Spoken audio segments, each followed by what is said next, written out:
ایسے دور میں بولا تھا جب کسی مائی کے لال میں جرأت نہیں تھی پاکستان تحریک انصاف کے لیے آواز اٹھانے کی. یہ شاہین معین جو ہیں کسی کاتم بھی نہیں تھے اس وقت. 10 مئی کا میں آپ کو اپنی میڈیا ٹاکس یاد دلا دوں. اب یہ لگتا یہ ہے کہ گنجی کھوپڑی میں کوئی دماغ ہے نہیں. مجھے پاکستان تحریک انصاف میں ورکرز نے اوورسیز پاکستانیز نے اور اندرون ملک جو پیار رسپیکٹ دی ہیں وہ کسی کو نہیں ملی ہیں موجودہ وقت میں. 9 مئی کے بعد سادگی کہیں یا جو بھی کہیں میں ہوں یہی چیز, بہادری بھی کہہ سکتے. تو میں نے جو عزت کمائی سب کو تکلیف ہے. اور سیاست اتنی گندی چیزیں, میں تو سیاست دان ہوئی نہیں ان کے ساتھ بیٹھتا ہوں. یہ سب لوگ سازش کرنا چاہتے ہیں, گروپ بنانا چاہتے ہیں. I'm not in any group. تو لہٰذا خان کے جیل میں جانے کے بعد بہت ساری چیزیں خراب ہو چکی ہیں.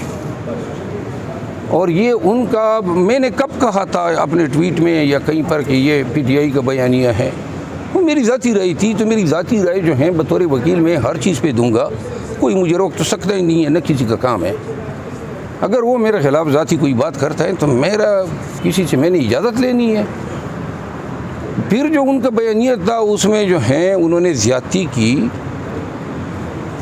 انہوں نے ایک بات کی تھی نا میرے بارے میں کہ جی یہ خان کی, میں نے تو خان کے آپ سب کے سامنے کم از کم 20-22 کیسز میں نے خان کے یہاں پہ پینڈنگ بھی ہیں اور گو بھی کیے اور میں نے دائر کیے تھے. پھر تب پاکستان تحریک انصاف کے کسی لیڈر کا نام لے لیں آپ, اسد عمر ہو, اسد قیصر ہو, شہریار ہو, شاندانہ ہو, علی امین خان ہو, مراد سعید ہو, یہی شبلی فراز صاحب ہو, مطلب یہ کہ نیم انور تاج ہو, میں نے کس چیز کا نام میں آپ کو گنواؤں. ان سب کے کیسز میں نے کیے, کسی اور وکیل نے نہیں کیے, اور یہ سب آپ کے سامنے ہیں. اور میں ان کے کیسز میں پشاور بھاگا ہوں, میں لاہور بھاگا ہوں, میں پنڈی بھاگا ہوں. تمام کیسز میں ڈنکی کی چوٹ پہ کہتا ہوں, میں نے کسی لیڈر سے خان صاحب کی تمام کیسز یہ میں نے بالکل پارٹی کو خدمت فری فراہم کی ہے. تو اوپر سے یہ بہتان ترا دی. اور پھر ایسے دور میں بولا تھا جب کسی مائی کے لال میں جرأت نہیں تھی پاکستان تحریک انصاف کے لیے آواز اٹھانے کی. یہ شاہین معین جو ہیں کسی کاتم ہی نہیں تھے اس وقت. 10 مئی کا میں آپ کو اپنی میڈیا ٹاکس یاد دلا دوں. اب یہ شخص اپنی وضاحت دینا, آپ لوگ اللہ کو حاضر ناظر جان کے بتائیں, اس ہائی کورٹ میں کبھی آپ نے شعیب شاہین کو کسی بھی کیس میں پیش ہوتے دیکھا ہے؟ آپ قسم اٹھا لیں, کسی ایک پی ٹی آئی کے لیڈر کی اس نے کوئی وکالت کی ہے؟ یعنی یہ کرمنل, آپ سب کو پتہ ہے یہ سروسز کے وکیل ہیں ہمارے خان صاحب کے, اور پی ٹی آئی کے سارے فوجداری وکیل ہیں. میرے یہاں اس اسلام آباد ہائی کورٹ میں 1000 سے اوپر جو ہیں فوجداری کیسز جو ہیں, آپ جائیں ابھی ویب سائٹ پہ دیکھ لیں.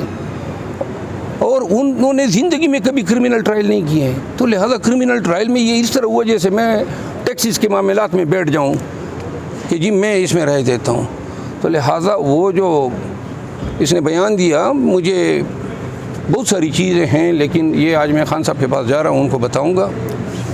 خان صاحب ایسے لوگوں کی مطلب یہ کوئی پرواہ نہیں کرتے ہیں, لیکن جو بھی ان کے سائے کے تلے آ جاتا ہے وہ پھر کسی کو ناراض کرتے نہیں ہیں. لیکن یہ ہے اب کہ اس شخص کو میں نے پاکستان تحریک انصاف میں اس وقت تک چھوڑنا نہیں ہے جب تک میں اس کو ایکسپوز نہ کروں. میں نے اس کو چیلنج کیا ہوا ہے کہ آ جاؤ میرے ساتھ میڈیا پہ بیٹھ جاؤ, 10 سوالات کے جوابات دیں. اگر میں نے آپ کو رانگ نمبر ثابت نہیں کیا تو میں تم سے معافی مانگ لوں گا. کوئی ایک آدھا سوال بتا دیں.